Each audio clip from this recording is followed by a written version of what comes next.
October 5ஆம் தேதி முதல் உங்கள் ஜெயச்சந்திரன் இப்பொழுது மிக பிரம்மாண்டமாக கீழ்கட்டளையில் GT Holidays, South India's #1 travel brand. You know you are special when you're with GT Holidays. Night 12 மணிக்கு ஃபர்ஸ்ட் டைம் அவளுக்கு ஒரு கால் வருது. ஹாப்பி பர்த்டே அப்படின்னு ஒரு I was awaiting for this அப்படின்னு போடுறோம். அதுக்கப்புறம் அவள் பாத்ரூம் போனால் அவள் செல்ஃபோனோட போவாள். குளிக்கும் போது கூட எடுத்துகிட்டு போகிறதுன்னா நார்மலாக அது அப்படி கிடையாது தானே. ஸோ அழுத்தமாக அவரோட மனசில் விழுந்துட்டு சம்திங் இஸ் ராங். முன்ன மாதிரி பேசுறது கிடையாது. அம்மா என்கிட்ட ஃபோன் பண்ணால் கூட நான் அப்புறம் கூப்பிட்றேன், பிஸியாக இருக்கேன் அப்படின்னு சொல்கிறாங்க. எனக்கு உங்களோட ஒத்து போகும்னு தோணலை. I just want to live my life. நான் ஒர்க்கிங் விமன்ஸ் ஹாஸ்டலில் இருந்துட்டு நான் ஒர்க் பார்த்துக்கிறேன். குழந்தை வேணும்னு கூட உனக்கு தோணலையா? தோணலை, நீ தான் பார்த்துக்கிறியே. குழந்தையோட கஸ்டடியை நீயே வச்சுக்கோ, நீயே கார்டியனாக இருந்துக்கோ. அது மிகப்பெரிய சம்மட்டி அடின்னு சொல்லுவாங்க பாருங்கள், அந்த மாதிரி ஒரு அடி அவருக்கு. இனி எப்போதும் உங்களோட என்னால் வாழ முடியாது, நான் ஏற்கனவே இன்னொரு ஆளோட வாழ்ந்துட்டுருக்கேன். மனுஷன் உடஞ்சி போயிட்டார் சார். இன்றைக்கும் நம்ம வீட்டு கதவு உனக்காக திறந்து வச்சு காத்திருக்கிறோம் நாங்கள், நானும் மகளும். நீ வந்துடு.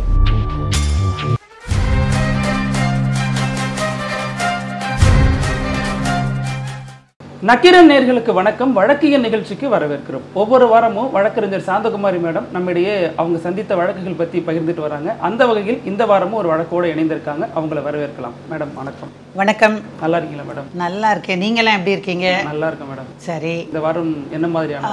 இந்த வாரம் உங்களை மாதிரியே ஒரு ஊடகத்துறை சார்ந்த ஒரு நண்பர் இந்த வழக்கு போட்டு ஒரு 10-12 வருஷத்துக்கு மேலே ஆச்சு. ஒரு நாள் ஊடகத்துறை சார்ந்து இன்னொரு நண்பர் சொல்லி அவர் என்னை பார்க்க வந்திருந்தார். Such a gentleman. உண்மையிலேயே அவர் பேசுகிற பொழுது நமக்கு தெரியுது நிறைய அந்த நேர்மையாக பேசுகிறாரு. நீங்கள் இப்போ பொய் சொன்னால் நான் எப்படி கண்டுபிடிக்கிறேன், அந்த மாதிரிலாம் அவர்கிட்ட பொய்யெல்லாம் கண்டுபிடிக்கவே முடியாது. அப்படி நேர்மையாக இருந்தார். இப்போ அவர் சொல்லும்போது கொஞ்சம் எங்களுக்குள்ள பிரச்சனை, எனக்கும் என் மனைவிக்கும் ரொம்ப பர்சனலாக பேச வேண்டியிருக்குது, வெளியவும் வரக்கூடாது அப்படின்னு தான் சொன்னார். அப்புறம் பேசும்போது தான் தெரிஞ்சது, உங்களுக்கு என்ன சார், எவ்வளோ குழந்தைங்க என்ன? எனக்கு ஒரே ஒரு பொண்ணு தான் மேடம் அப்படின்னு. பொண்ணு எங்கே இருக்கா, உங்ககிட்டயா மனைவிக்கிட்டேயா அப்படின்னு கேட்டேன். சகஜமாக நம்ம கேட்குற மாதிரி கேட்டேன். அவருக்கு கண்ணிலேருந்து அப்படியே போலன்னு தண்ணி வந்துருச்சு சார், பாவம் கண்ணீர். அப்புறம் இல்லை மேடம், என்னோட தான் என் குழந்தை இருக்கா அப்படின்னு. அப்புறம் வயசு என்னாச்சு குழந்தைக்கு அப்படின்னு. பொண்ணு பெரிய பொண்ணு ஆயிட்டாங்க மேடம் அப்படின்னு. ஸோ ஏதோ ஒரு நிரந்தரமான வேதனையில் அந்த மனிதர் இருக்கிறாரு அப்படிங்கிறது எனக்கு புரிஞ்சது. அப்புறம் ஒரு லெட்டர் ஒன்று அவர் யாருக்கோ எழுதியிருந்தார். மனைவிக்கும் இவருக்கும் தெரிந்த ஒரு பெண், அவங்களுக்கு எழுதின லெட்டரை கொடுத்து வாசிக்க சொன்னார். வாசிக்க சொல்லும்போது நான் சொன்னேன், இந்த லெட்டர்லாம் நான் படித்து என்ன சார் பண்ண போகிறேன், நீங்கள் நேரில் சொல்லுங்கள் என்னாச்சு பிரச்சனை. இல்லை மேடம், எங்களுக்கு கல்யாணம் ஆகி ஒரு 14-15 வருஷத்துக்கு மேலே ஆயிடுச்சு, இதுக்குள்ளே எல்லாம் செட்டில் ஆகிருப்போமே சார். இந்த ஆரம்ப காலத்தில் 5 வருஷம் யார் தாக்கு பிடிக்கிறாங்களோ கல்யாணத்தில், அப்புறம் இந்த சனியனை நாம் சகிச்சுப்போன்னு நீங்களும் சொல்லுவீங்க, அவங்களும் சொல்லுவாங்க, அது அப்படியே போகும். அதுக்கப்புறம் 2 பேரை பற்றியும் பெருசாக கேர் பண்ணிக்க மாட்டோம் நம்ம. இது உண்மையாகவே நான் சொல்கிறேன். இந்த 5 வருஷ காலங்கிறது தான் ரொம்ப ஃபைட்டிங்க்கான காலமாக நான் பார்த்துருக்கேன். இப்போ நிறைய வர்றவங்க கூட அந்த மாதிரி வர்றாங்க. ஸோ இது 14 வருஷம் 16 வருஷம்னு என்னோ கணக்கு சொல்கிறீங்களே சார், அதில் என்ன ப்ராப்ளம் அப்படி உங்களுக்கு அப்படின்னு. இல்லை மேடம், நாங்கள் எப்பவும் நல்ல சந்தோஷமாக தான் எங்களுடைய 14 வருஷ காலமாக நானும் அவ்வளோ சந்தோஷமாக இருந்தோம். ஒரே பொன் குழந்தை. அதனால் 2 பேருக்கு இடையில் நான் மீடியாவில் இருக்கேன், அவங்க ஒரு கம்பெனியில் வேலை செய்கிறாங்க. எல்லாம் ஸ்மூத்தாக தான் போயிடுச்சு. சின்ன சின்ன உரசல்கள் சண்டைகள்லாம் எங்களுக்குள்ளே வரும் மேடம். இது சண்டை வராமல் இருந்தால் தானே நார்மல் இல்லையா? அப்படி தான் நான் கணக்கே. புருஷன் மண்டாட்டின்னு இருந்தால் அன்றைக்கி காலையில் 2 திட்டி ஆகணும், இல்லை நீங்கள் எதையாவது ஒன்றும் பண்ணி ஆகணும். ஸோ கேட்ட போதே இல்லாமல் வீடெல்லாம் சுத்தமாக வச்சுக்க மாட்டா. பர்டிகுலர்லி எனக்கு கிச்சன்லாம் ரொம்ப க்ளீனாக இருக்கணும், ஏன்னா நம்ம சாப்பிட்ற இடம் அது. அவங்க கேரளாவை சார்ந்தவங்க. அதனால் கிச்சன்லேயே அந்த டைனிங் டேபிள் மத்திய தர குடும்பங்களில் பார்த்தீங்கன்னா தனியாக இருக்காது, அதோட அதுலேயே பக்கத்துலேயே போட்டிருப்பாங்க. அதில் தான் ஹெல்மெட்லேருந்து எல்லாம் வச்சுருப்போம். இந்த கதையெல்லாம் உங்களுக்கு நல்ல அனுபவம் சார். நீங்கள் மலையாளியா? இல்லை மேம், தமிழ் தானா? ஆனால் இவ்வளோ ஆராய்ச்சி பண்ணியிருக்கீங்களே. சரி. அப்புறம் அங்கே உட்கார்றது அங்கேயே சாப்பிட்றதெல்லாம் இருக்கிறதுனால எனக்கு க்ளீனாக இருக்கணும், எந்த இடத்துலையும் அப்படி க்ளீனாக வச்சுக்க மாட்டா அப்படிங்கிறது எனக்கு வருத்தம்.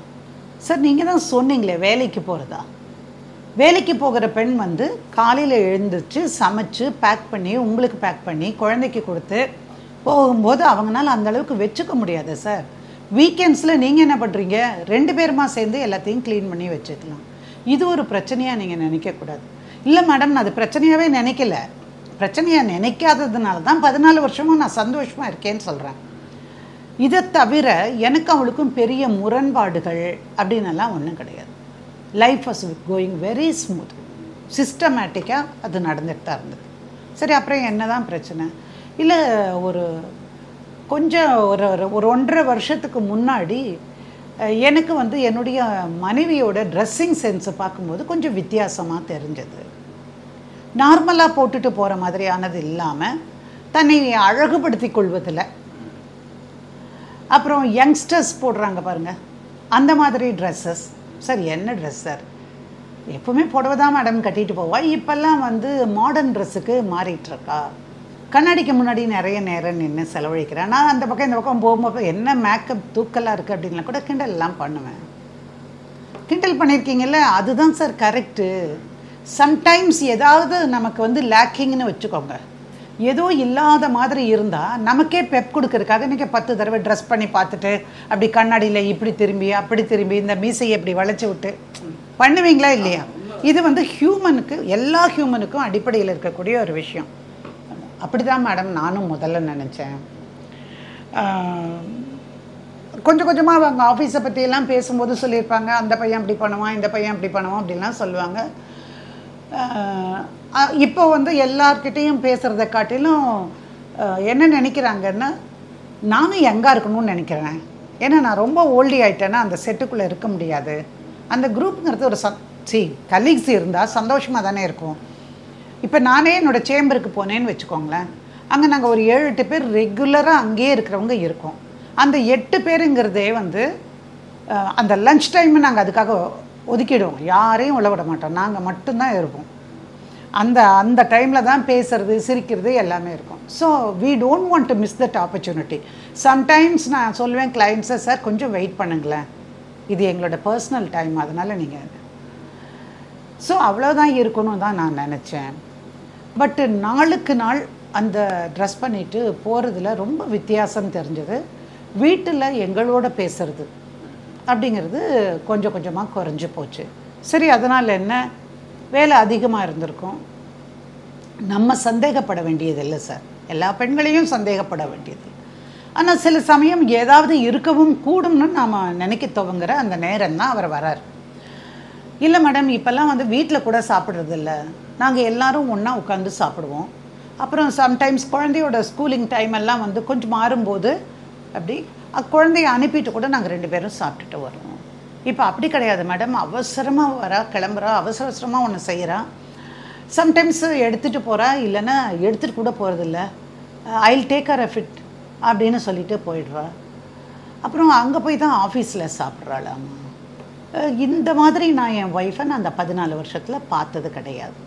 சரி, திரும்ப வீட்டுக்கு வந்த உடனே கூட முன்னெல்லாம் அப்படி கிடையாது. என்னோடய பொன் குழந்தை இருக்கா பாருங்கள், அவளோட உட்காந்து போய் எல்லாம் காஃபி சாப்பிட்டு கொஞ்சம் நேரம் ரிலாக்ஸ் பண்ணிவிட்டு வந்து பொண்ணோட உட்காந்தான்னா அவளுக்கு பாடம் சொல்லி கொடுப்பா, இது எப்படி இது அப்படின்லாம். அதெல்லாம் பார்க்கும்போது எனக்கு ரொம்ப சந்தோஷமாக இருக்கும் மேடம். ஏன்னா ஒரே ஒரு பொன் குழந்தை, அந்த பொன் குழந்தைய இவ்வளோ நல்லா கேரிங்காக பார்த்துக்கிறாள் அப்படின்னலாம் இருக்கும். ஆனால் இப்போ அதெல்லாம் கிடையாது. நீ தான் வளர்ந்துட்டே வரையேம்மா, உனக்கு தெரியாத என்ன படிக்கணும்னு, எல்லாம் பேசிக்ஸ் மட்டும்தான் நம்ம சொல்லி கொடுக்கணும் அப்படின்னு எங்கள் ஆஃபீஸில் இருந்தவங்க கூட சொல்கிறாங்க. நீ உட்காந்து சொல்லிக்கிட்டே இருந்தேன்னா எப்போவுமே உன்னை எதிர்பார்த்தே இருக்குன்னு சொல்கிறாங்க, அதனால் நீயும் கொஞ்சம் ஃப்ரீயாக இரு அப்படின்னு சொல்லிவிட்டு ரூமுக்குள்ளே போய் கதவை சாத்திக்கிறாங்க. பேசுகிறாங்க, ஃப்ரெண்ட்ஸ் கூட பேசுகிறாங்க, கலீக்ஸ் கிட்ட பேசுகிறாங்க. ஸோ அது எதுக்கு நீ கதவை சாத்திட்டு போய் பேசுகிற, சும்மா ஹாலில் வந்து உட்காந்து பேசு, பொண்ணு அங்கே படிக்கிறத அப்படி பார்த்துக்கோ அப்படின்னு சொல்லிவிட்டு நான் போயிட்டேன். அப்போ கூட எனக்கு அது சந்தேகம் வரல. ஒரு பர்த்டே வந்தது அந்த பொண்ணுக்கு. அப்படி பர்த்டே வரும்போது நைட்டு 12 மணிக்கு ஃபஸ்ட்டு டைம் அவளுக்கு ஒரு கால் வருது, ஹாப்பி பர்த்டே அப்படின்னு ஒரு கேட்குது. அந்த கேட்குற போதே இவளும் ஏதோ ஒரு பெயர் சொல்லி thank you very much, I was awaiting for this அப்படின்னு போட்டிருந்தோம். எனக்கு அதுதான் முதல் தடவையாக எனக்கு ஒரு நெருடல் இருந்தது. பட் அதை நான் கேர் பண்ணிக்காமல் தூங்கிட்டேன், படுத்து தூங்கிட்டேன். அடுத்த நாள் சாப்பிடும்போது எல்லோரும் உட்காந்து சாப்பிடும்போது, யாருமா அது நைட்டு யார் ஃபோன் பண்ணானே? இல்லை என்னோட ரொம்ப வருஷத்து ஃப்ரெண்ட் அவன் அப்படின்னு சொன்னாப்புல. இவ்வளோ நாள் அவனை பற்றி நீ சொல்லவே இல்லையே அப்படின்னு. சொல்லலைன்னா நான் மறந்துருப்பேன்னு அர்த்தம். இப்போ இங்கே எங்கேயாவது தெரின்பட்டிருப்பான், அதனால் நாங்கள் பேச ஆரம்பிச்சிருக்கிறோம். இதெல்லாம் ஒன்றுமே இல்லைப்பா. ஒன்றுமே இல்லைன்னு தானே நானும் நினைக்கிறேன். ஜஸ்ட் லைக் தட் நீ சொல்லலையேன்னு நினச்சேன், அவ்வளோதான். கேரியான் நீ சந்தோஷமாக இருந்தால் ஏன் நம்ம குடும்பமும் சந்தோஷமாக இருக்கும். ஸோ இது அவனுக்கு ஃபஸ்ட்டு. ஏன்னா கல்யாணம் ஆகி 14 வருஷத்தில் யாரும் நடுராத்திரியில் எந்திரிச்சு ஒரு ஆண் குரலில் இவருக்கு தெரியாதவங்க பர்த்டே விஷ் பண்ணதில்லை. ஸோ ஏன்பா அப்பா இப்போ அம்மா இங்கே வீட்டில் இருக்கும்போதெல்லாம் சிடுன்னு இருக்காங்களே அப்படின்னு ஒரு நாள் குழந்தை கேட்குறாரு. ஏம்மா அப்படி சொல்லுவேன்? அம்மா தான் நல்லாலாம் உனக்கு பாடம்லாம் சொல்லி கொடுப்பாங்களே. இல்லைப்பா இப்போல்லாம் சொல்லியே கொடுக்கறது கிடையாது, போய் நீ படி அப்படிங்கிறாங்க. ஏதாவது சந்தேகம்னா உங்கள் மிஸ்ஸுக்கிட்ட கேட்க வேண்டியது தானே. நானே காலையிலேருந்து வேலை செஞ்சுட்டு வரேன், என்னை ஏன் தொந்தரவு பண்ணுறேன்னு கேட்குறாங்க. எனக்கு பிடிக்கலப்பா அம்மா பண்ணுறது, கொஞ்சம் சொல்லுப்பா அம்மாவை, எக்ஸாம்ஸ் வேறு வருது. அப்போது இவ்வளோ பொறுப்பான பொண்ணாக இருந்த பொம்பளையாக இருந்தவோ தன்னுடைய மனைவியை இப்போ என்னாச்சு திடீர்னு சரி அப்படின்னா ஏதோ ஒரு விஷயம் கேட்கும்போது, அம்மா எனக்கு ஒரு அவசரமாக ஃபோன் பண்ண வேண்டியது, உன் ஃபோனை கொடுன்னு கேட்டிருக்காரு. அந்த பொண்ணு, இல்லைங்க எனக்கு ஒரு சின்ன வேலை இருக்குது, அதை நான் முடிச்சுட்டு வரேன் அப்படின்னு. சரி கொடு அப்படின்னு கேட்கும்போது லாக் ஆகிருக்கு ஃபோனு. ஆமாம் எதுக்குமா லாக் பண்ணினேன்? என்னோடய ஃபோன் இந்த பாரு உன் கையில் நீ கொடுக்குற, நீ என்ன வேணால் பார்த்துக்கோ, லாக் பண்ண வேண்டிய அவசியம் என்ன உனக்கு அப்படின்னு. இல்லைங்க நம்ம பொண்ணு இருக்கா இல்லையா, அந்த பொண்ணு பேரை சொல்லி அவள் எடுத்து தேவையற்ற இதெல்லாம் பார்க்குறாவோ, அதெல்லாம் வளர்கிற பருவத்தில் அடலசனுக்கு கொடுக்கக்கூடாதுன்னெல்லாம் சொல்லியிருக்காங்க. அதுக்காக ஓஹோ அப்படியா. அதுக்கப்புறம் அவள் பாத்ரூம் போனால் அவள் செல்ஃபோனோட போவாள். பாத்ரூம் போனால் கூட உட்காந்துருப்போம், ஒரு 5 நிமிஷம் இருக்கும், அந்த டைமில் கூட குளிக்கும்போது கூட எடுத்துகிட்டு போகிறதுன்னா நார்மலாக அது அப்படி கிடையாது தானே. சரி ஏதாவது அர்ஜென்ட் கால் வந்தால் கையை தொடச்சிட்டு ஏதாவது, இவ்வளோ நாள் வராத கால் இப்போ மட்டும் எப்படி வரும்? சரி முடிஞ்சு போச்சு. அப்போது ஒரு வாரம் சொல்கிறேன் அந்த பொண்ணு, இந்த மாதிரி நீங்களும் பொண்ணும் 2 பேருமா கேரளா போகிறேன் நீங்களே உங்கள் அம்மா வீட்டுக்கு, நீங்கள் அப்படி போங்க, எனக்கு ஆஃபீஸில் லீவ் போட முடியாது. நான் நானும் என் ஃப்ரெண்டு பிரியம்வதா இருக்கால்ல, அவள் வீட்டு பிரியம்வதாவே இவருக்கு தெரியும். ஸோ அவங்க வீட்டுக்கு நான் போயிருக்கேன், ஓகே என்ஜாய் அப்படின்னு சொல்லிட்டு பொண்ணும் அப்பாவும் போயிடுறாங்க. போயிட்டு திரும்பி வந்த பிறகு அப்போ தான் தெரியுது இவங்க அந்த பிரியம்வதா வீட்டுக்கு ஜஸ்ட் லைக் தட் ஒரு நாள் போயிருக்காங்க, அவ்வளோதான். But she was not staying there. ஏதோ ஒரு கேஷுவலாக எங்கேயோ சந்திக்கும் போது அந்த அம்மா சொன்னது, என்ன ஜாலியாக இருந்தீங்களா 1 வீக்கும் அப்படின்னு இவர் கிண்டல் பண்ணுறாரு அந்த பொண்ணை. அப்போ அது சொல்லு, ஏங்க நீங்கள் வேறு, அவள் வேலை முடிச்சுட்டு ஃபைல்ஸ் எல்லாம் எடுத்துகிட்டு வந்துடுறாளாம்மா வீட்டுக்கு, இதெல்லாம் பண்ண வேண்டியிருக்குதாம்மா. அதனால் ஒரு நாள் என்னை பார்த்துட்டு ஹலோ சொல்லிட்டு போனதோட சரி. ஸோ அழுத்தமாக அவர் மனசில் விழுந்துட்டு சம்திங் இஸ் ராங். தென் ஏதோ ஒரு ஆஃபீஸில் ஒரு ஃபங்க்ஷன் நடக்குது, அப்போ இவர் போகிறார் அங்கே. இவர் போய் அவங்க கலீக்ஸ்கிட்டெல்லாம் பேசுவாங்க, சில பேர்லாம் நல்லா பேசுவாங்க, அவங்ககிட்ட எல்லாம் கலாட்டா பண்ணிவிட்டு எல்லாம் அவங்களும் பேச இவரும் பேச. ஏன் சார் காலையில் அவள் சாப்பிட்றாளா இங்கே, எனக்கு அது ஒரு கவலை, அங்கே இருந்தால் நான் பக்கத்தில் இருப்பேன், சாப்பிடலைன்னா கூட இன்னொரு இட்லி வச்சுக்கோ இல்லை தோசை போட்டுக்கோ எதையாவது ஒன்று சொல்லி சாப்பிட வைப்பேன். மேடமா இங்கே இல்லை சார், அவங்க இங்கெல்லாம் சாப்பிடவே மாட்டாங்க சார். ஸோ நெக்ஸ்ட்டு, ஸோ இங்கே சாப்பிட்றதில்ல, அவங்க 2 பேரும் ரொம்ப ஃப்ரெண்ட்ஸ் சார் அப்படின்னு சொன்னாப்புல. அப்படியா, நானும் நீங்களும் ஃப்ரெண்ட்ஸாக இருக்க மாட்டேது தானே அப்படின்னு சொல்லிட்டு வந்துடுறேன். எதையும் காட்ட முடியாது, ஏன்னா அவருக்கு உண்மை தெரியலை. தென் அகெயின் பார்த்தா திடீர்னு ஒரு நாள் ஒரு வாட்ஸ்அப்பில் டிபி ஒன்று வைக்கிறான், அவங்க ஆஃபீஸில் நடந்த பார்ட்டியில் இருந்து எடுத்தது அப்படின்னு சொல்கிறார். டிபியில் நம்ம பார்ட்டியில் இருக்க அத்தனை பேரையும் சேர்த்து வச்சு குழுவாக போடுறது கிடையாது, unless it is a group of alumnis. அப்படி இருந்தால் தான் போடுவோம் இல்லையா. சரின்னு பார்த்தா அதில் அந்த பொண்ணு இருக்கா, அவளுக்கு பின்னாடி ஒரு ஆண், கொஞ்சம் டார்க் கலராக இருக்கிற ஒரு ஆண் நிற்கிறது அவர் பார்க்குறாரு. ஏதோ அசந்தர்ப்பம் அவர் கையில் வச்சுருக்கும் போது இப்படி போகும்போது அவர் பார்த்துட்டாரு. பார்த்துட்டு யார் அது அப்படின்னு அவர் கேட்டார். ஆஃபீஸில் ஃபங்க்ஷன் நடந்தது, எல்லோரும் நின்னாங்க. நான் நிற்கிற இடத்துக்கு பின்னாடி இவன் தான் நின்று தொலைச்சான், அதனால் அந்த ஃபோட்டோலாம் வந்துடுச்சு. அப்போ அவர் சொல்கிறான், அம்மா ஏம்மா டெலீட் பண்ணுறதுக்கு எவ்வளோ இருக்குது, அதை அப்படியே எரேஸ் பண்ணி எடுத்துடலாம் இப்போல்லாம் ஃபோன். சொல்லு. ஆமாங்க அது செய்யணுங்க அப்படின்னு சொல்லிட்டு அடுத்த நாள்லேருந்து அந்த பிக்சர் அங்கே இல்லை அவருடைய இதில். எதையோ மறைக்க விரும்பாமல் அது இருக்க வேண்டியது. ஸோ கொஞ்சம் கொஞ்சமாக சந்தேகம் வருது. அப்போ அவர் அங்கே சாப்பிட்றது இல்லை அப்படின்னு சொன்னாங்களே, யார் என்ன, அவர் எங்கேருந்து வர, யாரையாவது வச்சு அவர் விசாரித்து தாங்க. ஏன்னா வாழ்க்கை அவரது மட்டும் அல்ல, பருவம் எய்துகிற அந்த வயசில் இருக்கக்கூடிய ஒரு குழந்தை. ஸோ இவர் என்ன பண்ணுறாரு, யாருன்னு பார்த்தா ஒரு பழைய காலத்து அப்பார்ட்மெண்ட்டில் எப்படி இருக்குமோ அந்த மாதிரி இருக்கிற ஒரு அப்பார்ட்மெண்ட். அந்த அப்பார்ட்மெண்ட்டில் தான் அந்த பையன் இருக்கான் அப்படின்னு தெரிஞ்சுட்டாங்க. ஸோ இவங்க 2 பேரும் அங்கே சாப்பிட்டுட்டு அப்புறம் ஆஃபீஸ் போகிறாங்க. தகவலை முழுசாக விசாரித்து தெரிஞ்சிட்டாரு. ஏம்மா வீட்டிலையே சாப்பிட்டுட்டு போகலாமே, உனக்கு சமைக்க முடியலன்னா வா, நம்ம 3 பேரும் மார்னிங்லேயே போய் ஒரு ஹோட்டலில் உட்காந்து சாப்பிட்டுட்டு நம்ம போயிடலாம். நீ எதுக்கு இவ்வளோ கஷ்டப்படுற? சாச்சா வீட்டு சாப்பாடு தான் என் பொண்ணுக்கு பிடிக்கும், உங்களுக்காக தானே நான் இவ்வளவும் சமைக்கிறேன், சூப்பராக இருக்கே அப்படின்னு இவர் நினச்சிக்கிறாரு. சரி, இது அடுத்தது. நெக்ஸ்ட்டு கொஞ்ச நாளில் என்ன ஆகுது, அவங்க அம்மா ஆஃபீஸில் இருக்கும்போது இவர் என்ன பண்ணுறாரு, வீட்டில் முன்ன மாதிரி கூட வேலை செய்கிறதில்ல.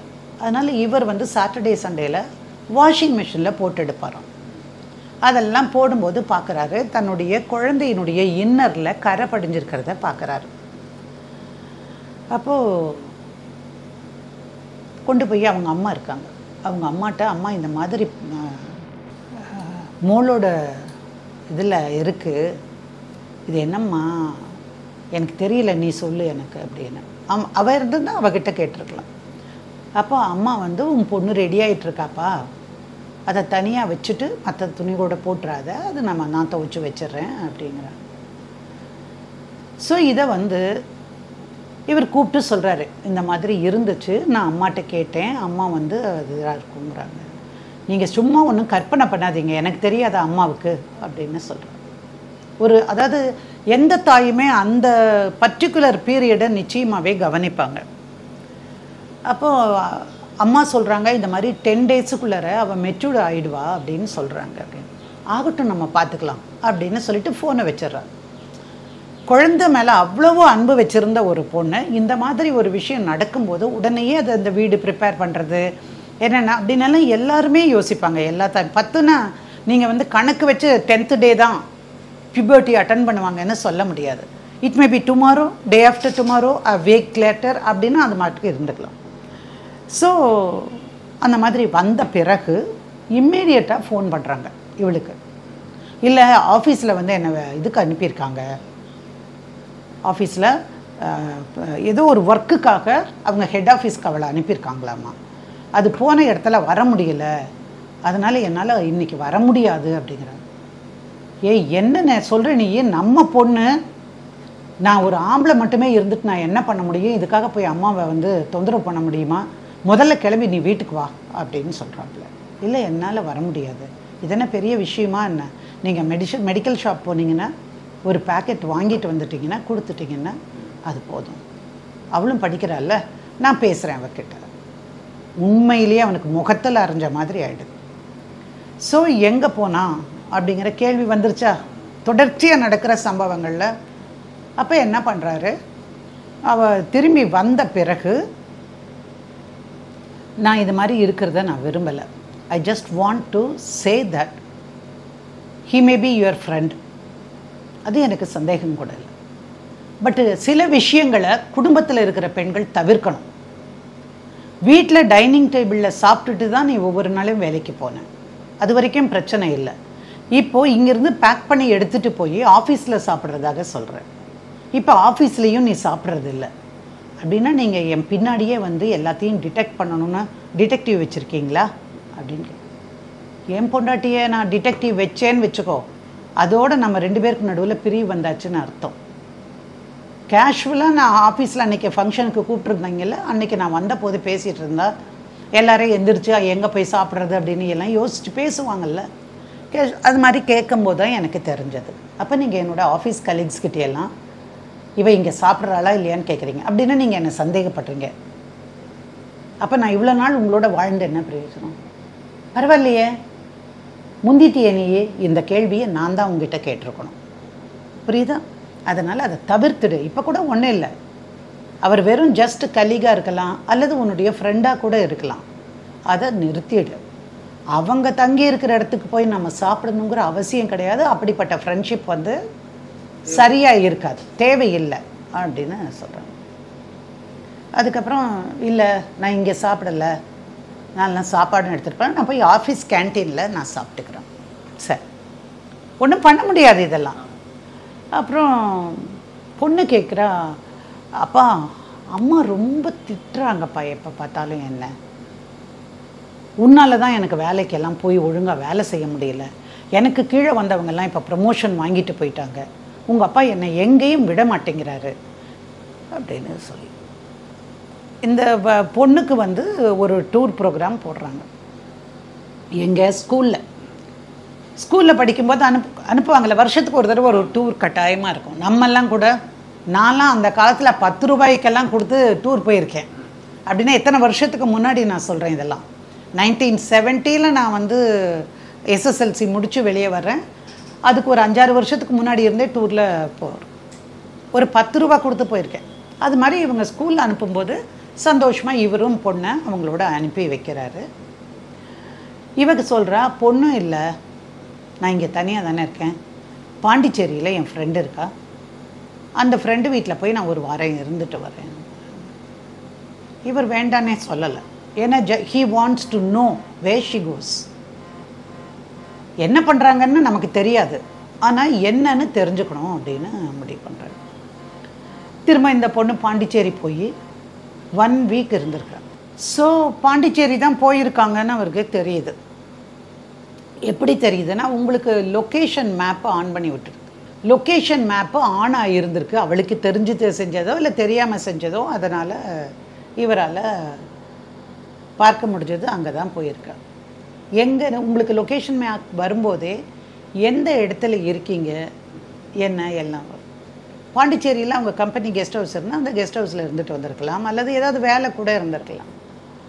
பட் கம்ப்ளீட்டாக ஹேர் ஸ்டைல் மாறியாச்சு, ட்ரெஸ்ஸிங் மாறியாச்சு, முன்னை காட்டிலும் வந்து ஒரு கூரிய கவனம் எடுத்து தன்னை வந்து அழகுபடுத்திக்கிறாங்க. வீட்டில் இருப்பதை விட வெளியே இருப்பதையே ரொம்பவுமே விரும்புகிறாங்க அப்படின்னு பார்க்குறாரு. ஏதோ கேட்டவுடனே எப்போ பார்த்தாலும் உங்களுக்கு இதே தான் வேலை, நான் எப்படி இருக்கேன், நான் எப்படி ட்ரெஸ் பண்ணுறேன், நான் எங்கே போகிறேன் வரேன்னு. நீங்கள் இவ்வளோ இடத்துக்கு போகிறீங்கல்ல, நீங்கள் வந்து ஊடகத்துறையில் இருக்கீங்க, நீங்கள் எத்தனை இடத்துக்கு போவீங்க ஒரு நாளைக்கு? நான் என்றைக்காவது நீங்கள் எங்கே இருக்கீங்கன்னு கேட்டிருக்கேன்னா? உண்மை, அவள் கேட்டதில்லை. ஏன்னா அவருடைய ரொட்டீனான இடங்கள் எங்கேன்னு எல்லாருக்கும் தெரியும். லொக்கேஷன் மேப்பை ஆஃப் பண்ணுறதில்ல. ஸோ எங்கே போனாலும் அவரை நீங்கள் கண்டுபிடிச்சிட முடியும். அதே மாதிரி நீங்கள் ஆஃபீஸில் இருந்ததுதான் இதை பற்றின சந்தேகம் வந்திருக்காது. இத்தனை பேர் இருக்கும்போது நீங்கள் மட்டும் தனியாக போய் பாண்டிச்சேரியில் இருக்க வேண்டிய அவசியம் என்ன? மெல்ல மெல்ல அவங்க 2 பேரும் விலகி பிரிஞ்சாச்சு. இப்போ திடீர்னு ஒரு நாள் என்ன பண்ணுறா, எனக்கு வந்து உங்களோட வாழ முடியல, நான் வந்து இந்த வீட்டில் இருக்க விரும்பலை, நான் ஒர்க்கிங் விமென்ஸ் ஹாஸ்டலில் இருந்துட்டு நான் ஒர்க் பார்த்துக்கிறேன். எதுக்குப்பா, எதுக்கு ஒர்க்கிங் விமென்ஸ் ஹாஸ்டல்? நமக்குள்ளே இப்போ என்ன நடந்து போச்சு? சில சேஃப்டி மெத்தட்ஸை நான் சொல்கிறேன், அவாய்ட் சர்டன் திங்ஸ்ன்னு சொல்கிறேன். ஆஸ் அ ஹஸ்பண்ட் கூட வேண்டாம் ஐயா, ஒரு ஃப்ரெண்டாக நீ என்ன நினச்சிட்டா கூட நீ வந்து சேஃப்டி மெத்தட்ஸ் சொல்கிறேன், இதெல்லாம் தேவையற்றதுன்னு நினைக்கிறேன் சொல்கிறேன். இல்லை நம்ம விவாதிப்போம், பேசலாம், இது ஒரு பெரிய விஷயம் இல்லை. அதுக்காக நீ ஏன் வந்து ஒர்க்கிங் விமென்ஸ் ஹாஸ்டலில் பாப்பா இருக்காளே, நீ எப்படி மகளை விட்டுட்டு நீ போவே? நீயே இப்போது அந்த பொண்ணு வளர்ந்துட்டு வர, அவளுக்கு நிறைய தேவைகள் இருக்குது, அம்மாவுடைய கவனிப்பு தேவை, அவளுக்கு என்னென்ன தெரியாதோ சொல்லி கொடுக்க வேண்டிய தேவை உனக்கு இருக்குது. இப்போ எப்படி நீ போகலாம்? இல்லை அதெல்லாம் உங்கள் அம்மா பார்த்துப்பாங்க, இல்லைன்னா அவளை ஃபோன் பண்ண சொல்லுங்கள், நான் பதில் சொல்கிறேன். எனக்கு உங்களோட ஒத்து போகும்னு தோணலை. I just want to live my life. இவர் காலையில் சொல்லிப்பாரு, சரி வா உங்கள் அம்மா அப்பாவையும் கூப்பிட்டுட்டு எங்கள் அம்மா அப்பாவையும் வச்சு பேசலாம் அப்படின்னு சொல்கிறார். எதுக்கு? It is my choice. அவங்க எதுக்கு சொல்கிறது? அவங்கெல்லாம் இருந்து தானே கல்யாணம் பண்ணி கொடுத்தாங்க. அவங்களே இருந்து பிரிஞ்சு போகிறத பற்றி அவங்க பேசலாம். என்னை பொறுத்த வரைக்கும் குழந்தை இருக்குது நமக்கு. நம்ம 2 பேருக்கும் குழந்தைக்கான கடமைகள் இருக்குது. அதனால் காரணம் இல்லாமல் பிரிய வேண்டியதில்லை. காரணம் சொல்கிறேனே, எப்போ பார்த்தாலும் என்னை ஃபாலோ பண்ணுறது, எப்போ பார்த்தாலும் இது செய்கிறீங்க அது செய்கிறீங்க, நான் ஒரு டிபி வச்சு அதை பார்க்குறேன். ஸோ வழக்கமாக என்ன வருமோ அது எல்லாம் வந்ததுக்கப்புறம் சரி, இவ ஃபோன் பண்ணி என்ன பண்ணுறாரு, நீங்கள் சண்டே அன்னைக்கு நீங்கள் வாங்க மாமா, அத்தையும் கூட்டிகிட்டே வந்துடுங்க அப்படின்னு சொல்கிறாங்க. என்றைக்கே இல்லாத திருநாளாக மாப்பிள்ளை வந்து இப்படி கூப்பிட்டு நம்மளை சொல்கிறாரேன்னு அவங்களுக்கு. அவங்க என்ன பண்ணியிருக்காங்க, நேராக அந்த பொண்ணை கூப்பிட்டு இந்த மாதிரி அவர் சொன்னார், என்ன விஷயம் அப்படின்னு அவங்க ரொம்ப கேஷுவலாக, இல்லைம்மா அவருக்கு வேறு என்ன வேலை, உங்களையெல்லாம் பார்க்கணுன்னு தோணியிருக்கோம், இல்லைன்னா உங்கள் பேத்தி கேட்டிருப்பா அதுக்காக சொல்லியிருப்பாங்க, இல்லை அவளுக்கு லீவு வரும்போது வாங்கம்மா, இப்போ எதுக்கு வரீங்க, ஆனுவல் லீவ் வரும்போது வந்தீங்கன்னா ஒரு வாரம் எல்லாம் நம்ம போகலாம் அப்படின்னு சொல்லிவிட்டு நேராக வீட்டுக்கு வரணுமா, அதெல்லாம் முடிச்சு வேலையெல்லாம் முடிஞ்சு 7:30 மணிக்கோ 8 மணிக்கோ வீட்டுக்கு வரல. வரவே இல்லை சார். அன்னையிலிருந்து அந்த வீட்டுக்குள்ள கால் கூட வைக்கலை. இது சொல்லும்போது, மேம் நான் சமைப்பேன், பொதுவாகவே கேரளைட்ஸ் ஆண்கள் நிறைய பேர் சமைப்பாங்க, சின்ன டீ கடை வச்சு கூட பொழைச்சிப்பான், எங்கன்னா ஷார்ஜாவில் கூட கடை வச்சுருப்பாங்க. அப்படி இதெல்லாம் நம்ம பேசின கமெண்ட்ஸ் தான், அவர்களை குறைச்சு மதிப்பிடுவதற்கல்ல, அவங்களுக்கு அடிப்படையான நிறைய விஷயங்களை தெரிஞ்சு வச்சுருப்பாங்க.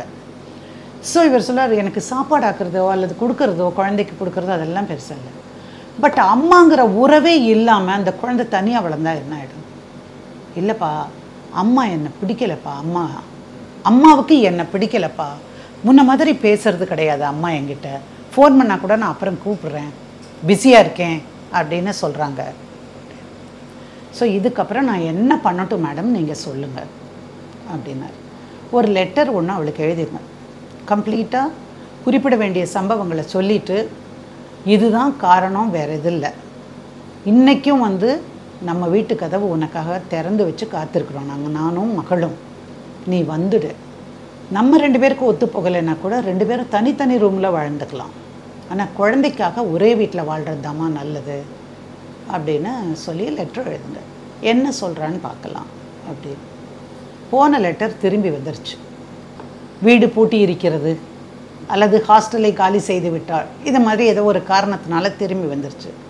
வந்தார் திரும்ப. நான் சொன்னேன், இல்லை மேடம் இது மாதிரி திரும்பி வந்துருச்சு, சரி கையில் வச்சுக்கோங்க. அதே லெட்டரை அவளுடைய க்ளோசஸ்ட் ஃப்ரெண்டுன்னு சொல்கிறாங்க இல்லையா, அவங்களுக்கு நீங்கள் எழுதி கொடுங்க அப்படின்னு. அந்த பொண்ணுக்கு இவர் போடுறார். அந்த பொண்ணுக்கு போட்டுட்டு குழந்தையோட பேர் போட்டு அனுப்புகிறார். தான் அனுப்பின மாதிரி இருந்தால் அது சந்தேகம் வரும், ஒருவேளை தன்னுடைய மக பேசினா ஏதாவது ஒரு தேவை இருக்குமோ அந்த பொண்ணுக்கு அப்படின்னு கூட நினைக்கலாம்ல அப்படின்னு தன்னோட பொண்ணோட பெயரை போட்டு அந்த நோட்டீஸில் லெட்டரை அனுப்புகிறார் அவளுக்கு. அவங்களும் பிரித்து படிச்சு பார்க்குறாங்க. அது உள்ளே வந்து கையெழுத்து, இவரோட கையெழுத்து இருந்தது சைன் பண்ணுற இடத்துல. அந்த லெட்டரில் இந்த மாதிரியான நிகழ்வுகளை எல்லாம் சொல்கிறார். சொல்லிவிட்டு ஒரு பொண்ணு வெளியே போகணும்னு நினச்சாங்க, புருஷன் சரியில்லை, நான் மோசமானவன்னே வச்சுக்கோங்க, அவள் போய் இருக்க வேண்டிய இடம் அவங்க அம்மா வீடு. லெட்டர் முதல்ல பிஜி ஹாஸ்டலில் இருக்கேன்னா, இப்போ லெட்டர் போட்டால் அந்த மாதிரி அட்ரஸில் இல்லைன்னு வருது. ஏன் வந்து தன்னுடைய குழந்தைக்கு கூட தான் இருக்கிற இடம் தெரியாமல் இருக்கணுங்கிற சந்தேகம் யாருக்கும் வராதா? ஆமாண்ணா, எனக்கும் அவளுக்கும் பிரச்சனை இருந்திருக்கு சில காலங்கள். என்ன பிரச்சனை? சமையல் அறையை க்ளீனாக வையே, எடுத்த பொருளை எடுத்த இடத்துல வையே. அது எனக்கு கூட சார் நிஜமாகவே சொல்கிறேன், ஐம் அ பர்ஃபெக்ஷனிஸ்ட்டு. கண்ணை மூடிட்டு ராத்திரி இந்த இடத்துல போய் இப்படி தொட்டால் அந்த இடத்துல கத்தி இருக்குன்னு சொன்னால் கத்தி இருக்கும். கரண்ட் போயிடுச்சு, நீங்கள் வந்து டார்ச் எங்கேன்னு கேளுங்க, ஸ்ட்ரெயிட்டாக நடந்து போய் இந்த இடத்துல வச்சு தொட்டால் அந்த இடத்துல இருக்கும். பேனா எடுக்கணுமா? ஸோ அந்த மாதிரியான இருக்கிறவங்க வந்து ரொம்ப கிளென்லினஸ் எல்லாம் பார்ப்பாங்க. ஸோ அதுதான் இதில் காரணம். அப்படியே இருந்தால் கூட நாங்கள் விலகலாம். அவளுக்கு நம்ம மகளுக்கு செய்ய வேண்டிய கடமை இல்லையா? அந்த பொண்ணு எப்படி தவிக்கிறான்னு உங்களுக்கு தெரியுமா அப்படின்னெல்லாம் அந்த லெட்டருக்குள்ளே இதெல்லாம் போட்டு இவங்களுக்கே எழுதுறார். சரி, இதெல்லாம் கொடுத்த உடனே அந்த பொண்ணு, எனக்கு உன்னோட வாழ பிடிக்கலை, நீ டைவர்ஸ் பண்ணிட்டு போ. நான் எதுக்கு டைவர்ஸ் பண்ணணும்? அப்படின்னு. நான் டைவர்ஸ் பண்ணணும்னு நினைக்கல, நீ வரலைன்னா கூட பரவாயில்ல, நமக்கு இருக்கிற கடமையை நமக்கு பொண்ணுக்கு கல்யாணம் ஆகணும், அது வரைக்குமாவது நம்ம சேர்ந்துருக்கணும்னு நான் நினைக்கிறேன் அப்படின்னு. உன்னோட வாழ்கிறத விட எனக்கு பொண்ணே இல்லைனாலும் பரவாயில்ல, நான் வெளியே போயிடுவேன் அப்படின்னு. அது மிகப்பெரிய சம்மட்டி அடின்னு சொல்லுவாங்க பாருங்கள், அந்த மாதிரி ஒரு அடி அவருக்கு விழுது. திரும்ப வந்து என்கிட்ட பேசினார். சார் பேசுவோம், அவங்கள வர சொல்லுங்க, கோர்ட்டுக்கு போகிறதுக்கு முன்னாடியே பேசுவோம், சமாதானம் பண்ண முடியும்னா நான் சொல்கிறேன், நீங்கள் போய் ஒரு கவுன்சிலரை பாருங்கள், அல்லது சைக்கலாஜிக்கலாக ஏதாவது ப்ராப்ளம் இருக்குது, இல்லை செக்ஸ் சம்மந்தமான ப்ராப்ளம் ஏதாவது இருக்குன்னா அதை அந்தந்த எக்ஸ்பர்ட்டுக்கிட்ட நீங்கள் கேட்டுக்கோங்க, என்ன முடியுதுன்னு மேக்ஸிமம் ட்ரை பண்ணிவிட்டு then come back to me அப்படின்னு. அந்த பொண்ணு, உன்னோட நான் எங்கேயும் வரமாட்டேன், நான் நார்மலாக தான் இருக்கேன், எனக்கு உன்னை பிடிக்கலை, அதனால் உன்னோட வாழ முடியாது. ஏம்மா நம்ம பொண்ணு என்னம்மா பாவம் பண்ணுச்சு, அந்த பொண்ணை நீ வச்சுக்கோ. ஏய் என்ன சொல்கிற, எனக்கு பொண்ணு வேண்டாம், மாதத்துக்கு ஒரு நாள் ஹாஃப் அ டே அந்த பொண்ணை நான் கூட்டிகிட்டு போய் வெளியெல்லாம் பார்த்துட்டு பேசிட்டு வந்துடுறேன். மாதத்துக்கு ஒரு நாளா, மாதத்துக்கு 30 நாள்மா, அந்த பொண்ணு டெய்லி உன்னை நினைக்காத நாள் இல்லை அப்படி கிடையாது. குழந்தை வேணும்னு கூட உனக்கு தோணலையா? தோணலை, நீ தான் பார்த்துக்கிறியே, குழந்தையோட கஸ்டடியை நீயே வச்சுக்கோ, நீயே கார்டியனாக இருந்துக்கோ, எனக்கு விசிட்டிங் ரைட்ஸு மாதம் ஒரு தடவை நீ வந்து எனக்கு கொடுத்தா போதும், அந்த ஒரு தடவையில் கூட ஹாஃப் அ டே. மனுஷன் உடஞ்சி போயிட்டார் சார். அப்புறம் வந்து சொன்னார், அப்புறம் நீங்கள் கூப்பிட்டுட்டு வாங்க சார், என்ன சொல்கிறாருன்னு பார்க்கலான்னா. மேம் டைவர்ஸ் வேண்டாம் மேடம் அப்படின்னாரு. சார் நான் பண்ணுறது இல்லை டைவர்ஸு, அவள் உங்களை வந்து மனசளவில் டைவர்ஸ் பண்ணிட்டா, இதுக்கப்புறம் சேர்ந்து வாழ்கிறதுல அர்த்தம் இருக்கான்னு பாருங்கள். இப்போ நீங்கள் பிரிஞ்சு போயே, வீட்டை விட்டு அவர் வெளியே போயே ரொம்ப நாள் ஆயிடுச்சு, அதனால் இது ஒத்து வருமானு பாருங்கள். திரும்ப அந்த விஷயங்கள் வந்து வீட்டுக்குள்ளேயே நடக்கிற மாதிரி ஒரு சூழல் வந்துச்சுன்னா உங்கள் வாழ்க்கையே வீணாக போயிடும். உங்கள் வாழ்க்கைங்கிறது உங்கள் பெண் வாழ்க்கையை உட்படுத்தி தான் நான் சொல்கிறேன் அப்படின்னு. அப்புறம் கொஞ்சம் நேரம் பேசி கன்வின்ஸ் பண்ணி, எந்த மனிதனுக்கும் எந்த ஆணும் அன்பு வச்சு ஒரு பெண்ணோட வாழ்ந்து 15 வருஷம் இருந்திருந்தா நிச்சயமாக அழுக வரத்தான் செய்யும். அப்புறம் அழுதாரு பாவம், வருத்தப்பட்டார். அப்புறம் அந்த பொண்ணையே கூட்டிகிட்டு வர சொன்னேன். அந்த பொண்ணை நான் உன்னோட வரமாட்டேன்ட்டு அந்த அம்மா தனியாக வந்துச்சு, இவர் தனியாக வந்தார். 2 பேரையும் உட்கார வச்சு பேசினேன், அட்வைஸ் பண்ணி பார்த்தேன் என்னுடைய தரப்பில். அந்த பொண்ணு எந்த காரணம் கொண்டு நான் வரமாட்டேன்னுடுச்சு. மியூச்சுவல் கன்சர்ன், என்னோடய நகையெல்லாம் கொடுத்துருங்க, நான் ஒரு டெபாசிட் வச்சுருக்கிறேன். இவர் சொல்கிறாரு, இல்லை நீங்கள் நகை சொல்கிற கணக்கு தப்பு, இன்னொரு 5 பவுன் எனக்கு வரணும், நீங்கள் வச்சுக்கிற டெபாசிட்டை என் பேரில் ட்ரான்ஸ்ஃபர் பண்ணிடணும், எனக்கு என்னோடது மட்டும் இருந்தால் போதும், உங்ககிட்ட இருந்து எதுவும் வேண்டாம், பொண்ணோட கார்டியனாக நீங்கள் தான் இருக்கணும், நான் அதுக்கான பொறுப்பை ஏற்றுக்க மாட்டேன். அப்போவே சொன்ன மாதிரி மாதம் ஒரு நாள் இல்லை அரை நாள் அதெல்லாம் போட்டுன்னா தான் நீங்கள் செஞ்சாலும் சரி செய்யலைன்னாலும் சரி, இனி எப்போதும் உங்களோட என்னால் வாழ முடியாது, நான் ஏற்கனவே இன்னொரு ஆளோட வாழ்ந்துட்டுருக்கேன். அதுதான் நமக்கு இந்த விஷயம்லாம் ஆரம்பத்திலேயே உங்களுக்கு தெரியலையா, எல்லாருக்கும் தெரிகிற விஷயம். அப்புறம் சரி மியூச்சுவல் கன்சென்ட்டுக்கு பெட்டிஷனை போட்டோம். 2 பேரும் வந்து 6 மாதம் காத்திருக்க வேண்டி இருந்தது. நாங்கள் வாதாடி தான் பார்த்தோம், இந்த மாதிரி ரொம்ப நாளாக 2 பேரும் பிரிஞ்சு தான் இருக்கிறாங்கன்னு. இல்லை பிரிஞ்சு இருந்தாங்கங்கிறதுக்கு அட்ரஸ் ப்ரூஃபு மற்றதெல்லாம் கொடுக்கணும், எவ்வளவு காலம் அதெல்லாம் வேணும். ஸோ அதெல்லாம் ஒன்றும் முடியாதுன்ட்டாங்க அப்போது. இப்போ கொஞ்சம் மாறுதல் எல்லாம் வந்திருக்கு. அப்புறம் அந்த மியூச்சுவல் கன்சென்ட்டில் டைவர்ஸ் வாங்கி 6 மாதம் கழித்து பிரிஞ்சு போகிற அன்றைக்கி தன் பொண்ணை கூட்டிகிட்டு வந்திருந்தார். அந்த பொண்ணு அந்த அம்மாட்ட போகல சார், போகலை. இல்லைன்னா அம்மானு போய் ஓடி போய் கட்டி பிடிச்சிக்கோங்க பொண்ணுங்க இல்லையா.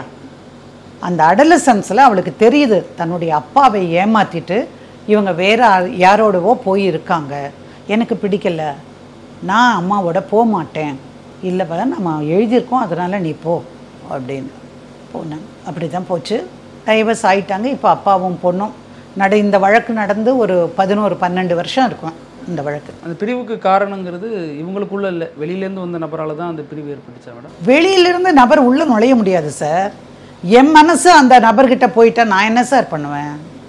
வெளியிலேருந்து யாரும் வந்து உங்களை மயக்கி கூட்டிகிட்டு போகலை, You were interested in that man. It happens. Right or wrong, sometimes it happens. You need to accept the fact. அதுலேருந்து வெளியே வர்றது தான் உங்களுடைய மரியாதையை காப்பாற்றிக்கிறதுக்கான வழி. நிறைய ஹஸ்பண்ட் வேறு கேசஸ்லாம் சொல்லிக்க, இல்லை நீ திரும்பி வந்துடு, நான் அதெல்லாம் மறந்துடுறேன், மன்னிச்சிட்றேன், என்னோடு இரு அப்படின்னு சொல்கிறவங்கெல்லாம் இருக்காங்க. என் கூட செக்ஸே வச்சுக்கலைன்னா கூட பரவாயில்ல, நீ வீட்டுக்கு வந்துடு, இந்த குடும்பம் செதஞ்சிடக்கூடாது அப்படின்னு. அப்படியும் சில மனிதர்கள் இருக்கத்தான் செய்கிறாங்க. பட் இது ஒத்து வராது, விலகி போயிடுச்சு. அதனால் டைவர்ஸை வாங்கி கொடுத்து அனுப்பினோம். அந்த பொண்ணும் அவரும் மட்டும். இப்போ அம்மா கூட இருக்காங்க. குழந்தைக்கு ஏதாவதுன்னா கூட என்ன பண்ணுறதுமா, நீ இங்கே வந்துரு அப்படின்னு. அவங்க அப்பா தவறி போயிட்டார் இந்த குடும்பம் பிரிஞ்ச உடனே கொஞ்ச நாள்லையே. அவருக்கு அது ஒரு ஷாக் மாதிரி இருந்தது. அப்புறம் அம்மா இங்கே இருந்துட்டாங்க. ரொம்ப நன்றி மேடம். இது வரைக்கும் சொன்ன வழக்குகளில் இது கொஞ்சம் வித்தியாசமான, ரொம்ப ஒரு கனமான ஒரு கதையாக இருக்குது. உங்கள் நேரத்துக்கு ரொம்ப நன்றி மேடம். நக்கீரன் டிவிக்கு சப்ஸ்கிரைப் செய்யுங்கள். உங்கள் ஆதரவே எங்கள் பலம். ஆசிரியர்களுக்கு நண்பனாகவும் மாணவர்களுக்கு ஆசானாகவும் திகழும் தேர்வு வழிகாட்டி. ஒவ்வொரு பாடத்திற்கும் அனுபவமிக்க ஆசிரியர்களின் துல்லியமான தெளிவான விடைகள். CNC இருக்கு, தேர்வு பயம் எதற்கு? இது தீரன் பப்ளிஷிங் ஹவுஸ் விற்பனை வெளியீடு.